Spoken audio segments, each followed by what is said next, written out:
자, 무슨 소리예요? 씨앗 소리예요. 이 씨앗을 심으면 뭐가 날까요? 우와, 신기하지 않아요? 이거 뜯어 안 신기해요? 타라겠군. 뜯어 보여주고 싶은데 이거 선물로 줄 거거든요. 아니, 똑같은 알맹이인데 이걸 심으면 뭐가 나요? 무가 나요. 진원이 큰 소리로 한번 해보세요. 이 녹색 점은 뭐라고 돼 있어요? 녹색 점. 녹색 점. 파종. 파종. 파종이 뭐 하는 거예요? 씨 뿌리는 거예요. 그런데 언제 하라고 돼 있어요? 8월. 8월에. 빨간 건 뭐예요? 우와. 언제 한대요? 10월에.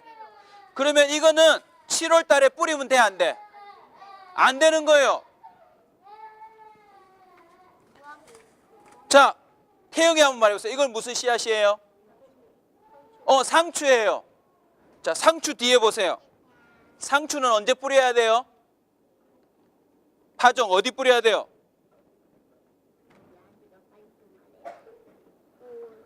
4월, 5월부터 6월 달까지 뿌리는 거예요. 6월 말까지. 이거 뿌려도 돼요, 안 돼요? 안 돼요. 이제 7월 3일이니까 5일이니까 돼요, 안 돼요? 된다고 좀 해주라. 너무 냉정하다, 너희들. 네. 얘는 8월 넘어서 해야 되고 얘는 지금 뿌려도 돼요. 근데 보세요. 똑같은 소리인데 얘는 심으면 뭐 나고? 상추 나고, 얘 심으면 무 나고. 또 하나 가져왔어요. 이거 뭐예요? 파예요, 파. 자, 파는 언제 뿌려야 되는지 한번 봅시다. 자, 은찬이가 한번 할까? 은찬이 언제 뿌려야 돼? 녹색 몇 월 달? 3월 달. 그런데 봐봐. 좀 어려운 거다. 중부지방, 남부지방 뿌리는 게 같다 틀려? 틀리지? 진원이 같다 틀려? 틀려요. 자, 아까 무도 다르다. 한번 봐봐라. 북부지방, 중부지방, 남부지방, 부산 다 다르지? 그러니까 보세요. 아무 때나 뿌리면 돼, 안 돼? 안 돼요, 여러분.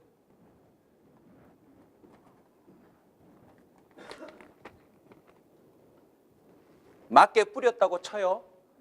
맞게 뿌렸지만 뿌리고 내버려두면 무조건 나요? 어떻게 해야 돼요? 우리 친구들 얘기해 보세요. 원사 키즈 친구들. 어떻게 해야 되죠? 뿌렸다. 어떻게 해야 돼요? 그 다음은 1번 기도한다. 누가 얘기해 볼래요? 다 도시에서 살아서 그래. 어떻게 해야 되죠? 씨 뿌린 다음에? 물 줘야죠. 물만 주면 다 돼요? 물을 너무 많이 주면 홍수에 떠내려 가요. 또요, 진원이 어떻게 해야 되지? 물 줄 뿐만 아니라? 햇빛을 쬐도록 놔둬야 돼요. 또요, 뭐가 먹지 않도록? 새, 또 새보다 작은 거 벌레가 먹지 않도록 도와줘야 되겠죠. 한마디로 두 글자예요. 수고가 필요해요. 자, 씨를 뿌렸어요. 수고했어요. 수고, 열심히 수고했어요. 그렇게 하면 수확이 돼요, 안 돼요? 무조건 나와요? 어떻게 벌써 알았지? 농사도 모르면서.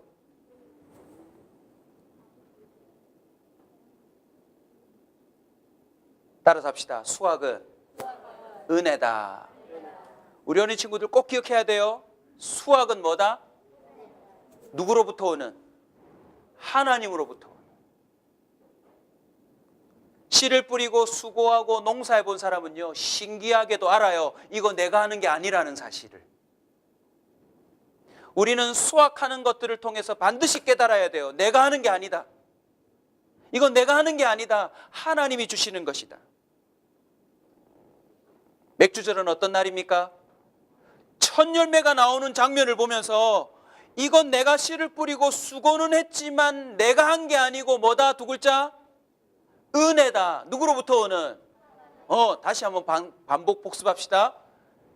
첫 열매를 딱 경험하는 순간 씨를 뿌리고 수고한 건 나지만 거두는 건 뭐다? 은혜다. 누구로부터 오는? 하나님으로부터 오는. 맥주절을 좀 더 정확하게 여러분 의미를 설명하기 위해서 제가 고심을 하다가 이 방법을 쓰기로 했습니다. 자, 좀 도와주세요. 애굽에 대해서 잘 아는 친구. 고등학생까지 포함합니다. 애굽에 대해서 아는 친구. 윤서야 반말하지 마라. 누가 할까요? 윤서 나와주세요. 윤서가 애굽 얘기 좀 해주세요. 애굽 얘기 알잖아. 애굽, 이집트 이야기. 몰라? 태영이 좀 나오세요. 태영이 그럼. 태영이 손 들었어요 아까. 나와볼래요? 몰라요? 도와줄게 목사님. 일단 후보로 나오고 또 누가 한번 도와줄까? 자, 성경에 대해서 좀 아는 친구. 누가 할까?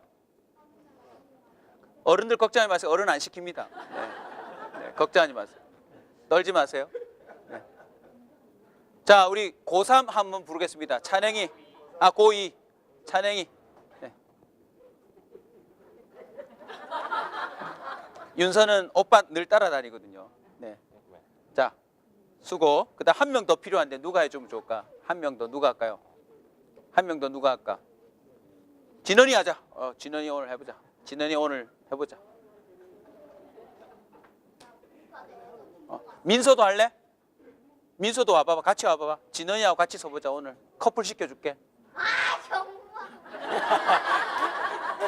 너 화내는 건 좋아하는 거대. 화를 안 내야 안 좋아하는 거다. 괜히. 자, 윤서야 그러지 마. 자, 들고 있고. 네. 그다음 광야는 자, 희한한 소리가 나네. 자, 이쪽으로 오세요. 민서하고 이쪽으로 와. 오고. 자, 누구들이 광야 들고 있어? 그다음 약속의 땅 들고 있는 거예요. 자, 맥추절이 뭔지 설명해 드릴게요. 이스라엘 민족의 역사와 관련돼 있어요. 이스라엘 민족이 태동되게 된 것은 아브라함이죠. 아브라함이 누굴 낳았어요?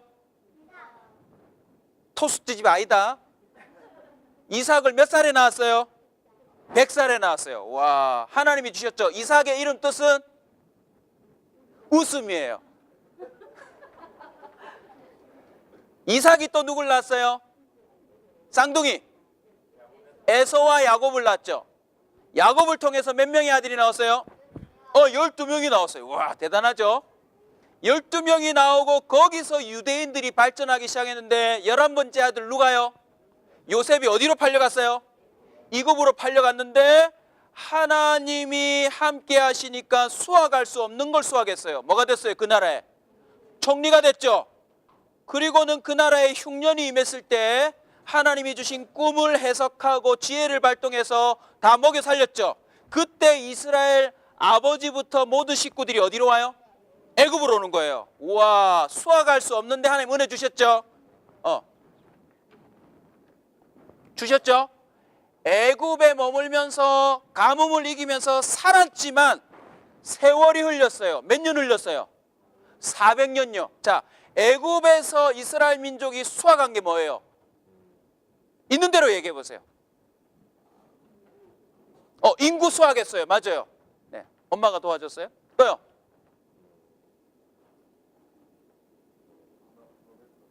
먹을 거 제공받았어요. 맞아요. 여기 애굽으로 안 왔으면 가뭄에서 죽었을 거예요. 아브라함과 이삭과 야곱의 민족은 유목민족이에요. 그런데 애굽이라고 하는 당시에 가장 강국으로 들어왔어요. 뭘 수확할 수 있었죠? 예? 많은 예물을 얻었죠. 바로왕이 직접 줬어요. 또요. 응? 살 곳. 네. 어린 것이 벌써부터 집에 관심이 많구나. 네. 살 곳을 제공받았어요. 고센 땅이라고 하는 왕들이 특별히 이 분할받는 좋은 땅을 분할받았어요. 또요. 그런데 점점 세월이 흐르면서 어떻게 됐죠? 나중에는요, 노예로 전락하고 말았어요. 그리고는 어떻게 됐어요? 여전히 애굽의 보호와 먹을 것을 제공받지만 날마다 뭐가 힘들어졌어요? 노동이 힘들어졌어요. 고기도 가끔 먹었어요. 매일매일 자기가 노동한 대가를 받았어요. 수확이죠. 그런데 점점 400년이 흐르면서 그 안정적인 수확이라고 여겨졌지만 점점 수확 속에서 뭘 깨달았을까요?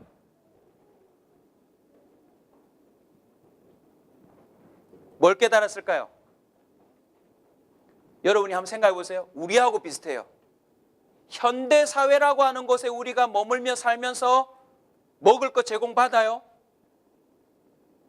돈만 있으면 노동의 대가로 돈이 생기고 그걸로 인해서 뭐든지 제공받는데 한번 답해 보세요. 점점 뭐가 높아지고 있어요? 스트레스. 그 다음요? 노동이 점점 심해지고 있지 않아요, 여러분? 지금 이 자리에도 투잡되는 사람이 있을 거예요. 부부가 일하지 않으면 먹고 살 수 없는 부부가 있을 거예요. 그게 애굽이었어요. 자, 광야로 갑시다. 그런데 하나님이 여기서 모세를 통하여서 탈출시켜줬죠. 그리고 광야로 나왔어요. 자, 홍해를 건넜어. 너희 둘이 홍해를 건넌 거야. 홍해를 딱 건넌, 너 모세 누나야. 알았지? 홍해를 건너서 광야에 살았는데 광야에서 얻은 수확은 뭐야, 진원아? 광야에서 뭘 얻었지? 만나봐. 우와! 야. 또 민서야, 광야에서 뭘 얻었지? 만나와 매출하기 말고 기억나는 거로.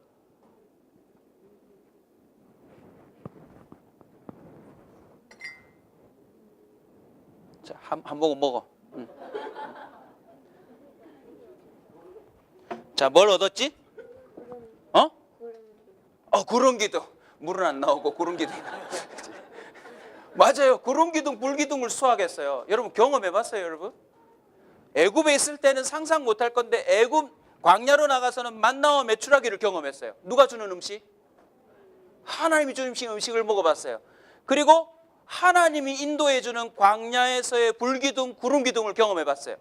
반석에서 뭐가 터져 나오는 걸 봤어요? 물이 터져 나오는 걸 봤어요. 그리고 전쟁에서는 이길 수 없는 그런 형편인데 뭐 해봤어요? 뭐로? 기도로 이겨본 거예요. 해가 가다가 뭐 하는 걸 봤어요? 멈추는 것도 경험했어요. 어마어마한 걸 수확했죠. 맞죠? 그런데 보세요. 여기에서 불평이 많았어요. 여기에서 불평이 많았어요. 그건 여러분이 한번 생각해 보세요. 이스라엘 민족이 애굽에 있으면서 수많은 걸 수확했지만 그 속에서 뭔가를 수확했어요. 하나님이 건져내서 광야에서 또 뭔가를 수확하게 만들었어요. 근데 역시 또 그 수확 속에 또 수확이 있어요. 자, 여기는 400년, 여기는 몇 년요? 40년. 통과하고 난 다음에 얘네들을 데려다가 어디로 데리고 갔어요? 약속의 땅, 가나안 땅에 데리고 갔어요. 이 가나안 땅에 도착해서 처음으로 씨를 뿌리게 됐어요. 노예로 살던 자들이, 광야에 살던 자들이 처음으로 씨를 뿌려서 거기서 첫 열매를 거둘 때 뭘 지키기 시작해라? 맥주절. 그게 맥주절의 유래예요. 기뻤을까요? 안 기뻤을까요? 엄청 기뻤겠죠. 이해되셨어요? 자, 우리 새 나라에서 오신 분들 박수 한번 쳐주세요. 자, 씨앗 하나씩 줄게. 씨앗 하나씩 줄게. 씨앗 하나씩 줄게. 정관은 상추가 잘 될 것 같고. 야, 너는 둘이니까 둘이 나눠서 8월 달에 무 잘 심고 대파. 자, 박수 한번 쳐주세요. 들어가면 돼. 그거 들고 가.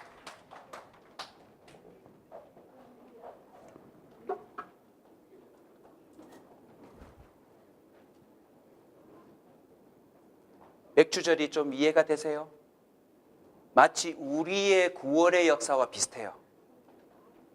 세상의 제도와 세상의 편의 속에서 나름 수확을 얻으며 살았지만 뭔가 아닌 느낌. 하나님의 인도함을 받아서 믿음의 생활을 시작해서 뭔가 하나님으로부터 얻는 듯 하지만 뭐가 그리워요? 애굽이 더 그리워. 그런 가운데 드디어 약속의 땅에서 뭘 경험했어요?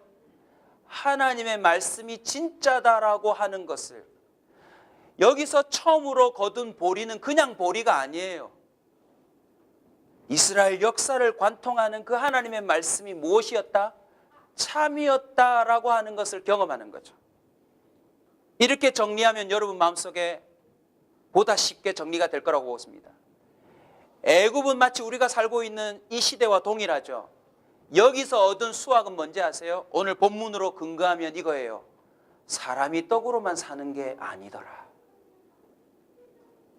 여러분은 우리가 이 땅에서 여러분이 직업을 뭘 갖든 무슨 프로젝트를 하든 여러분이 무슨 공부를 하든 뭔가를 해서 수확을 얻었을 때에 딱 그 수확 속에서 거둬야 될 열매가 반드시 있습니다. 뭔지 아세요? 사람이 떡으로만 사는 게 아니더라.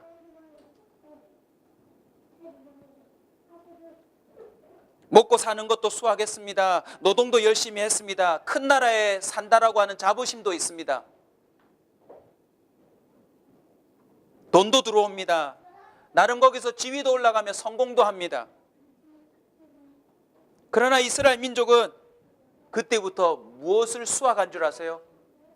사람이 떡이 있다고 다 되는 게 아니구나. 좋은 직장에 들어갔다고 되는 것도 아니고 물질을 많이 번다고 해서 그게 다가 아니구나. 결국 부르짖음이 시작되었습니다. 누구를 찾기 시작했나요? 하나님을 찾기 시작했다는 거죠.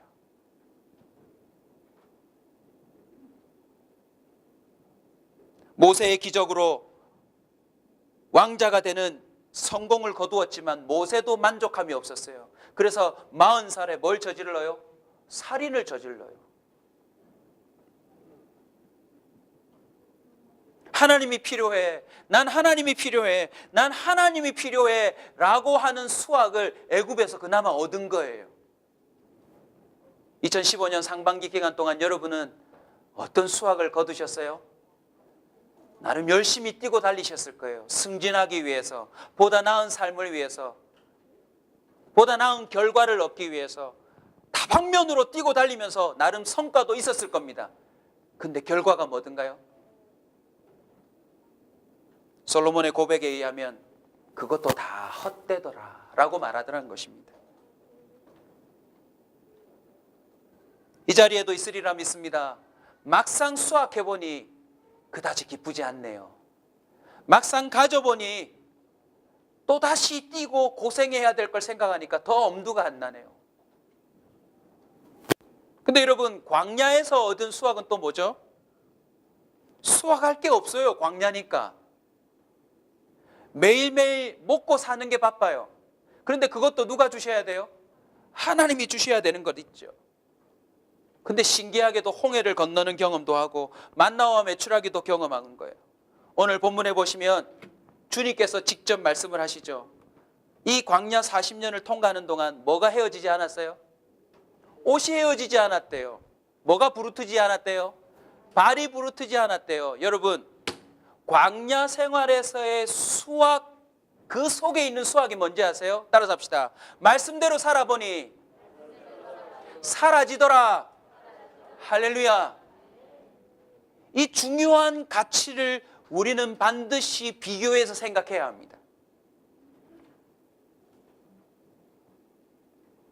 그들은 광야에서 말로만 듣던 하나님을 직접 경험했고 십계명도 수확하게 되었고 우리 친구들이 말한 것처럼 불기둥, 구름기둥으로 따라가는 보는 삶도 살았습니다. 그런데요, 광야에서도 역시 있었어요. 말씀대로 살지 않을 때는 즉각적으로 뭐가 임했어요? 징계가 임했어요. 민수기 21장에 보면 백성이 우회하고 돌아가는 느낌을 받으며 멀리 애굽이 보일 때 불만불평합니다. 마음이 상해가지고 도대체 이건 뭐냐? 나도 저기 나가서 빚가번쩍하게 살아야 되는데 예수 믿는 게 이게 뭐냐 도대체. 맨날 이렇게 기도해야 되고 포기해야 되고 양보해야 되고 주일날 좀 멋지게 놀고 싶은데 여기 와서 예배 드려야 되고 뭐 이러저러한 신앙생활하는 것 자체가 투정투정인 거예요. 극기야 뭐라고 말합니까? 우리 애굽으로 다시 돌아가고 싶다. 차라리 그때가 나았다. 혹시 이 자리에 그런 분 계세요? 여러분, 예수를 믿는 삶이 나으세요? 아니면 세상에서 살던 삶이 나으세요? 제가 다른 분들의 표정을 받아서 얘기해 줄게요. 세상을 안 살아봐서 그래요. 술 안 먹어봤잖아요. 질문요. 찬양이 즐거울까요? 나이트가 즐거울까요? 거짓말 하지 마요. 내가 다 아는데 과거를. 내가 과거를 다 아는데. 네. 무슨 나이트 17번 땡칠이한테 물어봅니다. 네. 단골이었다던데.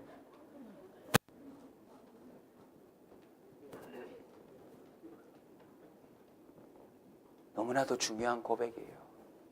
세상에서 살면 하나님을 닮아가고 싶고 하나님을 따라 살면 애굽으로 돌아갔던 10보. 여기서 맥주절이 마침표를 찍는 거예요. 오늘 본문을 보십시오. 애굽의 시절을 뭐하라? 기억하라. 광야의 시절을 뭐하라? 기억하라. 결국 여기서 수학 속에서 얻은 수학과 여기서 얻은 수학 속의 수학을 다 기억하고 있어야 너희들이 약속의 땅을 차지하는 진정한 참수학을 경험할 거라는 거예요. 물론 어릴 적부터 차분하게 신앙생활을 해서 하나님 안에서 수학하는 사람도 참 수학이겠지만 목회자로서 볼 때요, 정말 세상에서 제대로 놀아본 사람이 또 주님 안에서 또 큰 은혜를 경험해 본 양쪽에 있는 사람이 은근히 균형감이 있어요. 놀아보신 분들은 아멘. 근데 못 놀아보신 분들은, 죄송스럽지만 못 놀아보신 분들은 주님의 그 큰 은혜를 잘 몰라요.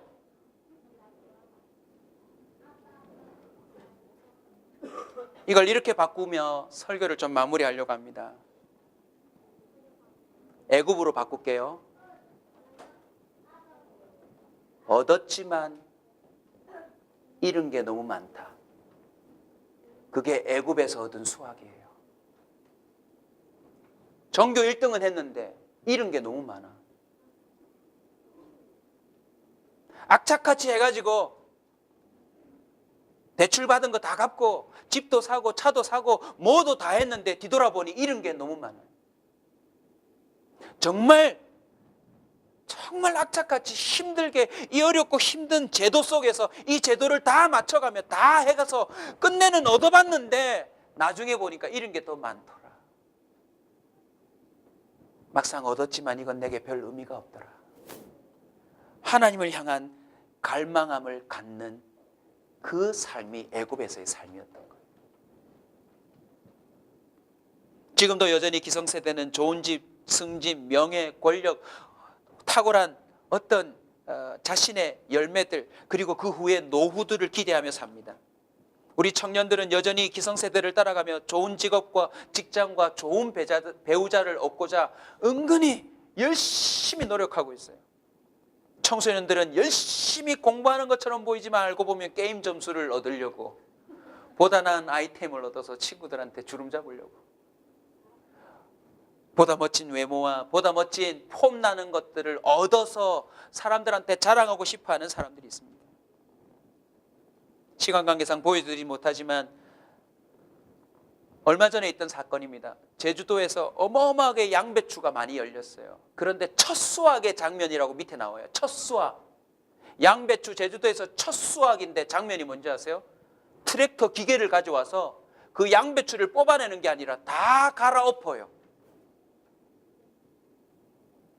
왠 줄 아세요? 뭐가 안 된대요? 돈이 안 된대요. 결국 이분은 양배추를 수확하려고 심고 수고한 거예요? 돈을 얻으려고 한 거예요? 보세요. 요즘에 수확을 위해 살아가는 사람들은 나중에 수확은 했지만 뭐가 많아요? 잃는 게 더 많아요.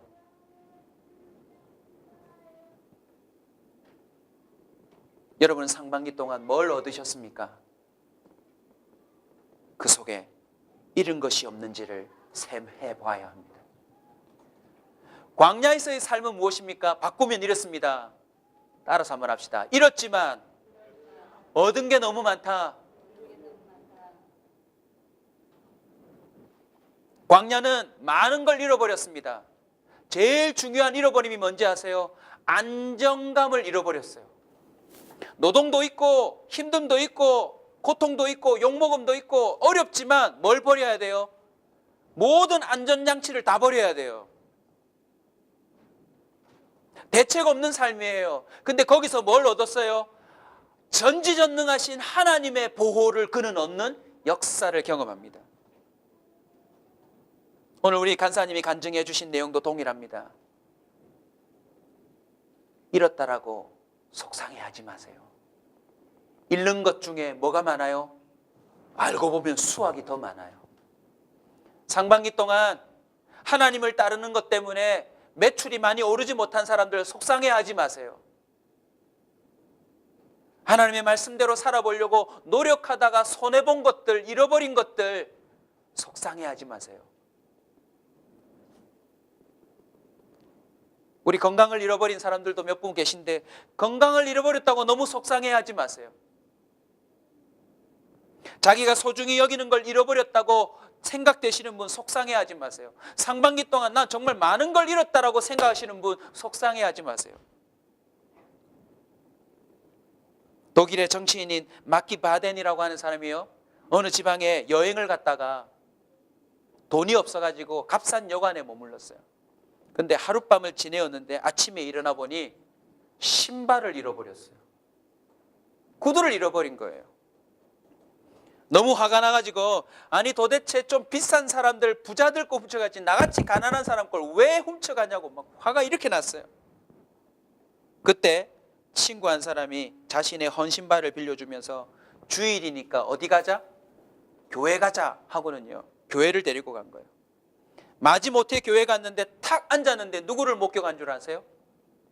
두 다리가 없이 예배드리고 있는 한 성도가 눈에 들어왔어요. 그 순간 수학 속에 수학이 일어난 거예요. 저 사람은 두 다리를 잃어버렸으니 신발이 있어도 신을 수가 없구나. 그런데 저렇게 감격적으로 하나님을 예배드리다니.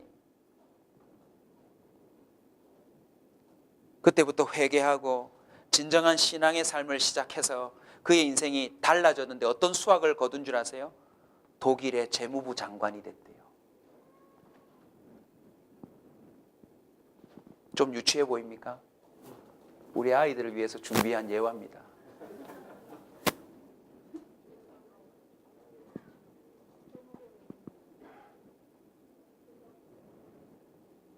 사랑하는 성도 여러분, 광야를 통해서 얻은 수확 중에 수확이 무엇입니까?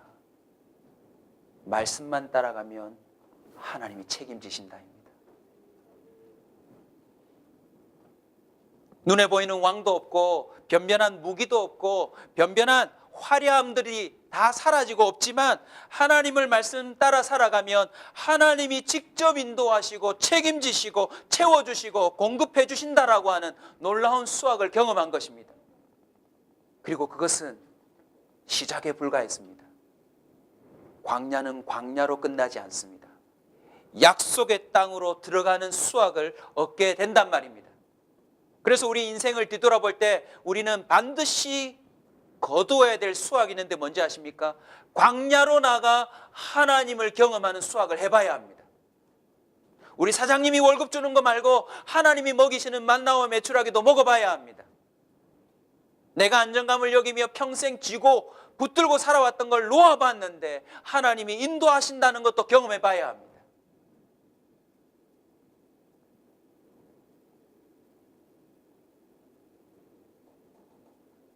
아울러 동시에 깨달아야 될 게 있습니다. 한번 따라서 합시다. 말씀대로 살지 않으면 아무리 큰 수확을 얻어도 수확이 없는 자가 된다.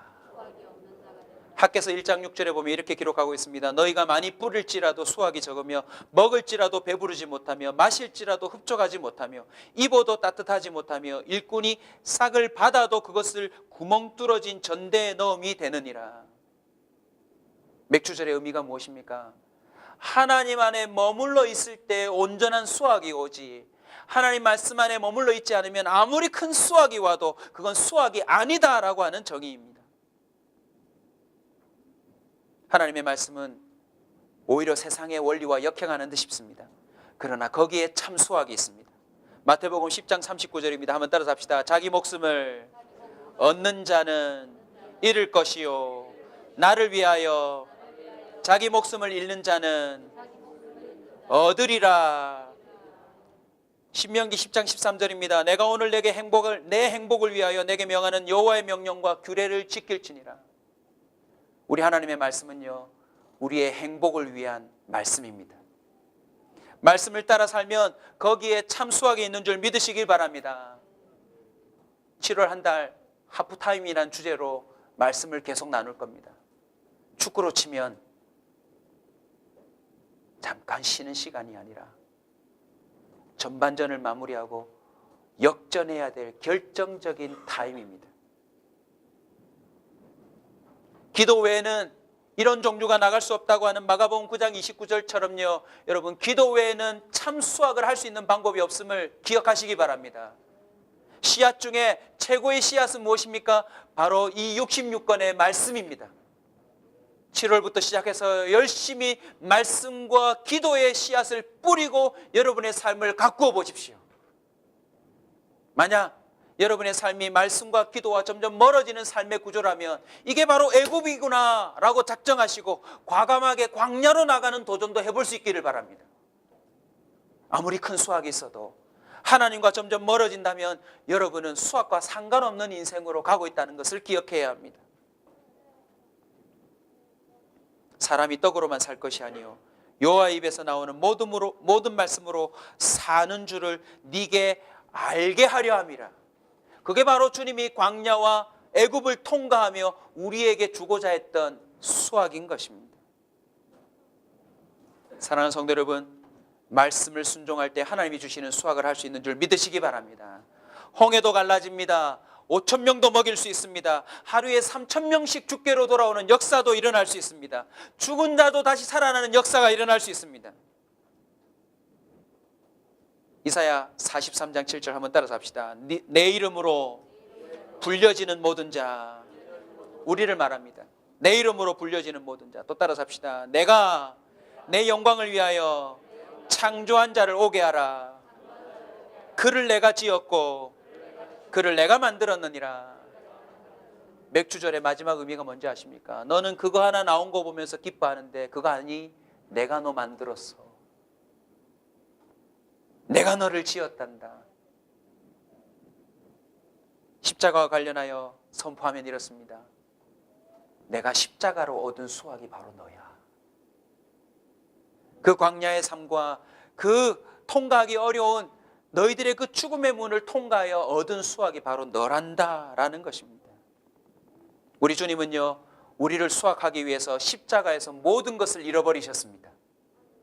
신의 자리도 또 피조물에게 당하는 그 수모도 하나님은 다 감당하며 모든 것을 잃어버린 듯 하였지만 우리 주님은요, 사망 권세를 이기는 수확을 얻으셨어요. 그리고 여러분 정말 놀라셔야 되는데 저와 여러분을 수확했대요. 그 주님의 품에 안긴 감격을 맥주절을 통해서 경험하라는 것입니다. 이건 그냥 보리가 아니라 내가 너를 택하고 너희를 구한 결과라는 사실을 그 조그만 수확을 통해서 마음껏 느끼라는 것이지요. 이걸 기억하지 못할 때 불과 5, 600년밖에 지나지 않았지만 가나안 땅에서 그들은 또다시 애굽의 삶으로 전락하고 맙니다. 한 사람을 소개하고 마치려고 합니다. 주님의 수확이 어떤 것인지를 깨닫고 또 많은 것을 수확했던 사람입니다. 여러분, 저 사람이 누굴까요? 혹시 아시는 분 계세요? 예수로 나의 구주 삼고 성령과 피로써 거듭나니 이 세상에서 내 영혼이 하늘의 영광 누리도다. 빈털털입니까? 수확한 사람입니까? 이 노래를 작시한 사람입니다. 파니 크로스비라고 하는 사람일 겁니다. 들어보셨나요? 크로스비. 94세까지 살면서요 8,500여 곡 이상을 찬송으로 작곡한 사람이에요. 작시한 사람이에요. 대단하죠? 그만큼 수확이 많으니까 노래를 그만큼 지은 것 아닙니까? 근데 자세히 보시면 장애가 있어요. 어떤 장애일까요? 맹인이에요. 태어난 지 6개월 만에 맹인이 됐어요. 어떻게 맹인이 된 줄 아세요? 눈에 잠깐의 염증이 있었는데 의사의 부주의로 그 염증을 제대로 치료하지 못해서 그만 실명을 하고 평생 맹인으로 살았어요. 근데 여러분, 전 인생을 여자가 잃어버린 거나 다름없지 않아요? 근데 이 여자는 새로운 수확을 하기 시작했어요. 그게 8,500여 곡이나 넘는 찬양시예요.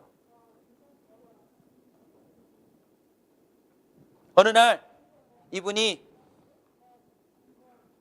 하나님으로 말미암는 수확을 사람들에게 소개하며 부흥회를 다녔어요. 먼저 잃어버린 걸 얘기해야 되겠네요. 6살에 뭘 잃어요? 눈을 잃었죠.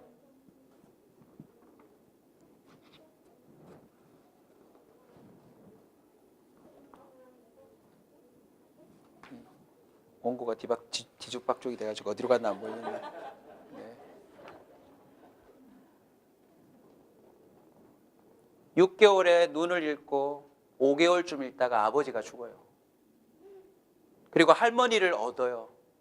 할머니가 영적인 최고의 멘토였어요. 그런데 할머니도 11살에 죽어버려요.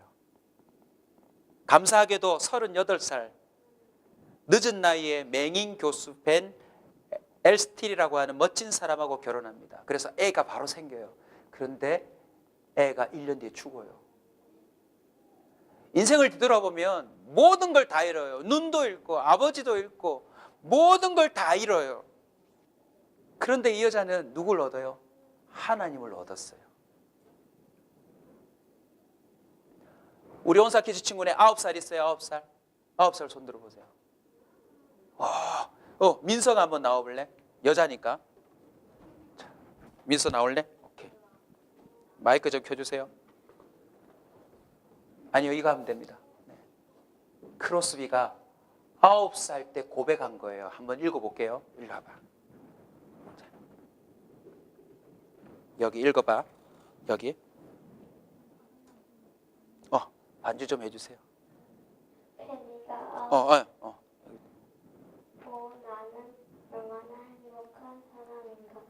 내가 비록 세상을 볼 수는 없지만 나는 세상에서 만족하면서 살기로 다짐했다오. 다른 사람들이 누리지 못하는 행복을 나는 얼마나 많이 누리고 있는가.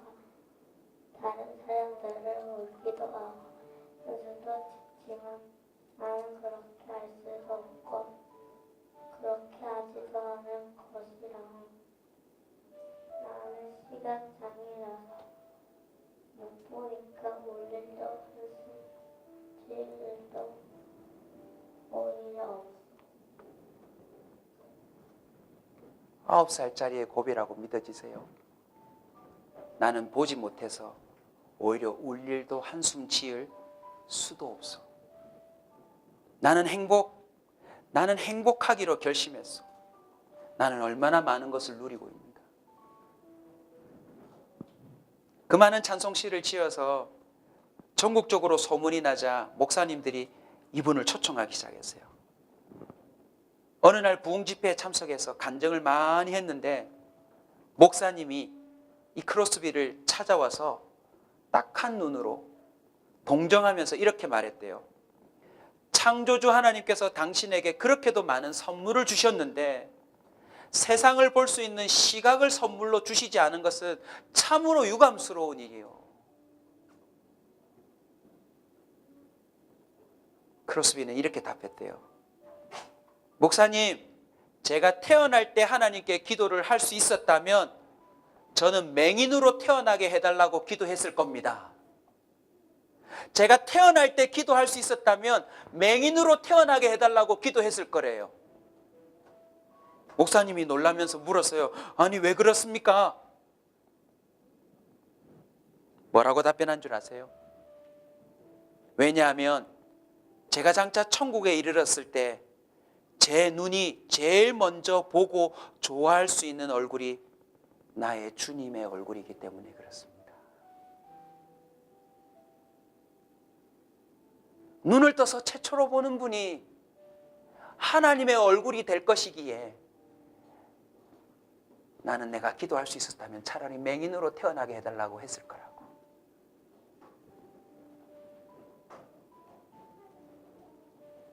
(94세에) 죽었는데 92세 생일 때 그는 생일을 축하해 주는 사람에게 이렇게 말했다고 합니다. 죽기 2년 전이죠. 이 세상에 나보다 더 행복한 사람이 있으면 내게 데려오세요. 그 사람과 악수하고 싶어요. 사랑하는 성도 여러분, 수학 속에 수학을 꼭 얻고 인생의 후반기를 시작할 수 있기를 주의 이름으로 축원합니다. 맥주 감사절을 맞아 그냥 교회 절기로 넘기지 마시고 여러분을 애굽에서 건지시고 광야도 통과하게 하시고 종국에는 진정 하나님이 예비하신 걸 안겨주고 싶어 하시는 그 주님의 마음, 그 주님의 마음을 느끼시고 우리도 이 행복을 누렸으면 좋겠습니다. 월급이 좀 올랐다고 기뻐하지 마십시오. 내가 얻고 싶은 거 드디어 얻었다라고 자랑하지 마시고 진정 내 안에 들어와 계시는 그 하나님, 나를 얻으려고 전부를 내려놓으신 그 하나님의 사랑을 수확하고 살아가는 여러분 되시길 주의 이름으로 축원합니다. 주 안에 있으면 잃은 게 잃은 것이 아니요 모든 것을 소유한 자가 되는 줄 주의 이름으로 믿으시고 여러분 기억하시길 바랍니다.